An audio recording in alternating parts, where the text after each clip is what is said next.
Hi, നമസ്കാരം. ഞാനിപ്പോൾ ഉള്ളത് തിരുനാവായ മലപ്പുറം ജില്ലയിലെ മാഘമഹോത്സവത്തിൻ്റെ ഭാഗമായി നടക്കുന്ന കുംഭമേള എന്ന് വിളിക്കുന്ന, കേരളത്തിൻ്റെ കുംഭമേള എന്ന് വിളിക്കുന്ന തിരുനാവായയിലാണ്. പിന്നെ ഇപ്പോൾ ഉള്ളത് ഭാരതപ്പുഴ നടക്കുകയാണ്. ഇപ്പോൾ ഇവിടെ വെള്ളമൊന്നുമില്ല, എല്ലാം വറ്റി വരണ്ട് കിടക്കുന്നു. ഇവിടെ യജ്ഞം നടക്കുന്ന സ്ഥലമുണ്ട്, പിന്നെ അതുപോലെ തന്നെ നീള ആരതി നടക്കുന്ന സ്ഥലമുണ്ട്. പിന്നെ ഇപ്പോൾ ഉള്ളത് ഭാരതപ്പുഴേൻ്റെ തെക്ക് ഭാഗത്ത് തവനൂരിൻ്റെ അടുത്താണ് ഉള്ളത്. കാരണം ഭാരതപ്പുഴ ക്രോസ് ചെയ്ത് നടന്ന് വന്നതാണ്. ഇവിടെ നടന്നെത്താൻ തന്നെ ഒരുപാട് സമയമെടുക്കും, കാരണം അത്രയും വീതിയുണ്ട് ഇതിന്. അപ്പോൾ തിരുനാവായൽ ആദ്യം വന്നു. തിരുനാവായലാണ് അതിൻ്റെ എൻട്രൻസ് ഉള്ളത്. അപ്പോൾ തിരുനാവായൽ കയറി പുഴയിലൂടെ നടക്കാനുള്ളൊരു പാലം ഉണ്ടാക്കിയിട്ടുണ്ട്.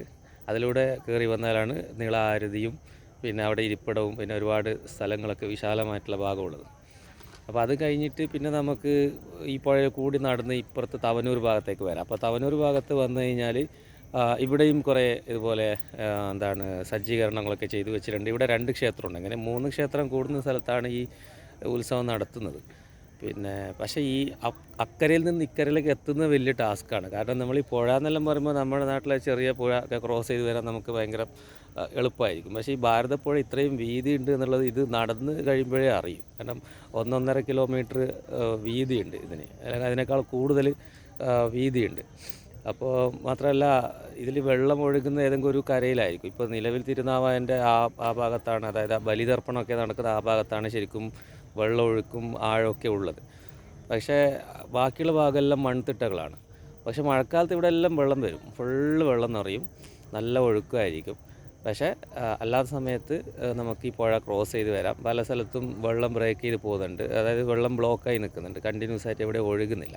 അപ്പോൾ അങ്ങനെയുള്ള സ്ഥലത്തു കൂടി നമുക്കിത് ക്രോസ് ചെയ്ത് വരാം. പക്ഷേ ഇത്രയും വീതി ഉണ്ട് എന്നുള്ളത്, അതായത് നടന്ന് മടുക്കും നമുക്ക്. അത്രയും വീതിയിൽ നടന്നിട്ട് വേണം ഈ പുഴ മുറിച്ച് കടക്കാൻ വേണ്ടിയിട്ട്. അത്രയും നടന്നാൽ മാത്രമേ ഈ ഒരു കരയിൽ നിന്ന് അക്കരയിലേക്ക് എത്തുള്ളൂ.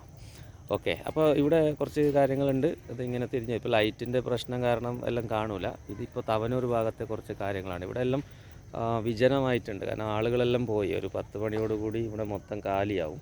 ഇവിടെ പല പല യാഗസ്ഥലങ്ങളുണ്ട്, യജ്ഞസ്ഥലങ്ങളുണ്ട്, സ്റ്റേജുകളുണ്ട്, അതുപോലെ തന്നെ നിള ആരതിക്ക് വേണ്ടി തയ്യാറെടുക്കിയ സ്ഥലങ്ങളുണ്ട്. അപ്പോൾ ഞാനിപ്പോൾ അതൊന്നും കാണിക്കുന്നില്ല, കാരണം ഇവിടെ രാത്രിയല്ലേ. അപ്പോൾ ലൈറ്റ് കിട്ടാൻ വേണ്ടിയിട്ട് ഞാനിത് എന്നെ നോക്കി പറയുകയാണ്. ഓക്കെ, അപ്പോൾ മറ്റു വീഡിയോസും കാര്യങ്ങളൊക്കെ പിന്നീട് എടുക്കാം. Okay, thank you.